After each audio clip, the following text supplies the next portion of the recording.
and Britain has ruled over Africa for over a century. But today we can see that Africa is having a new alliance with Russia. But we ask ourselves, is Russia really a true friend for Africa? Or is Africa trading one master to another?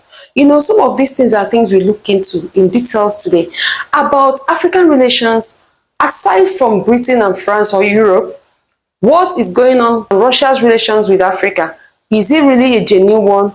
Or is Russia still the same thing with the European powers that ruled Africa? Maybe the same coin but two different faces. Let's look in depth. Who is Russia to Africa? Is Russia really an ally or a friend to African continent? Europe in general, especially France and Britain, has had their fair share in African resources. But we can see that their powers or their influence in Africa has gradually worn off. It is believed that European powers backed African dictators and in some way or the other backed military coups against African freedom fighters, supported policies that has made African economies dependent and underdeveloped. It has supported in looking down on African voices, even at the global stage, silencing or sidelining African voices. So when it comes to the case of Russia-African relations, it's as though Russia's approach or relations with Africa is different, because Russia supports African independence and sovereignty way back from the USSR. No strings attached to some of the aids given to Africa, no lectures about Western democracy.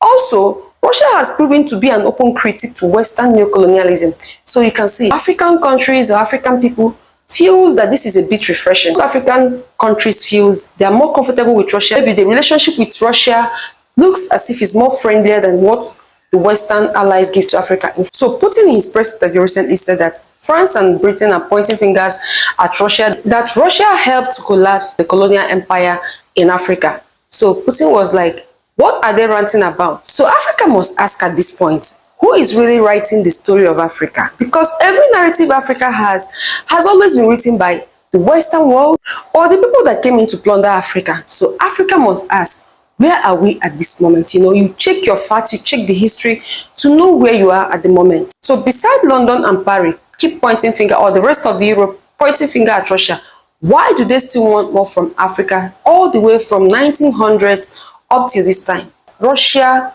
under USSR, openly supported the colonization of Africa, and London and Paris seems never to forgive Russia for helping tear down colonial powers in Africa. Powerful countries in Europe seems to live in denial or cannot believe that the era of colonialism and neocolonialism is gradually fading away in Africa. Unpacking all this, what Putin says about Russia helping Africa to decolonize or to push away the Western influences.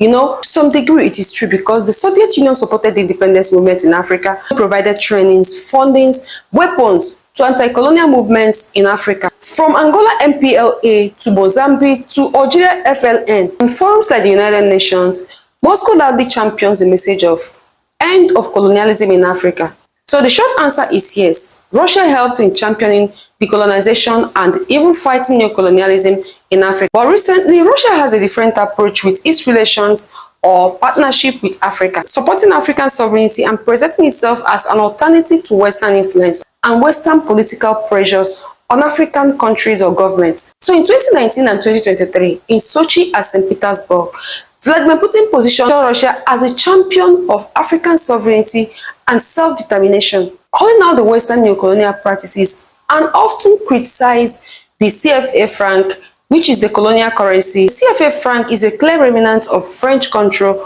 over Western African countries that speak French. We've seen Russia back governments in Burkina Faso, Mali, Senegal, Central African Republic, and many other African countries that has faced Western pressures. Russia's support has actually helped most of these countries in West Africa and in other parts of Africa to expel French troops from their countries. This is not totally free, because sometimes it comes with exchange for mining deals, and also some of them are paid in cash. So you can see, so no matter what Russia's interest may be, we know that most of Russia's policies in Africa or to other parts of the world are driven by geopolitical intentions. Even though that Russia has promised most African countries not to interfere with their sovereignty, to treat them with respect. So with Russia's promise of sovereignty, respect for individual countries is dealing with, free grain shipments, supply of weapons, does this really mean that Russia is an ally to Africa? Keeping it real, does Russia really want to help Africa for nothing? No. Russia's interest in Africa is still very obvious because Russia still wants a part of African resources, natural resources from Africa, to keep boosting its economy. In a nutshell, we can say that Russia has helped Africa in pushing out or dismantling the siege of neocolonialism in Africa by helping to push out the West, standing firm and strong with a loud voice against the neocolonial influences in Africa. In Burkina Faso and Mali, Wagner mercenaries has been reportedly be paid in cash and still have same concessions to natural resources in these countries. On this note, we've seen how Russia's relations with Africa has been all this while. African leaders should be careful of not trading one master for another. And this is where it gets more interesting. Is African leaders making deals that will benefit their African economies or their countries and their people? Are they saying no to all forms of exploitation, both from the Western or the Eastern Bloc? This is important. Is African countries building institutions that will support Africans? To wrap up this discussion, but drop your comments in the comment section. Do you think Russia is actually an ally to Africa, or is it subtly playing the same colonial game?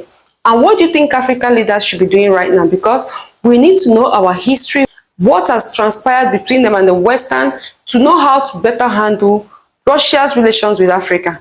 Here in this channel, I love talking about Africa. The generations unborn will learn what Africa has been through. The history of Africa is very essential. Like and subscribe to this channel because this African story, we are writing it together. See you on the next one.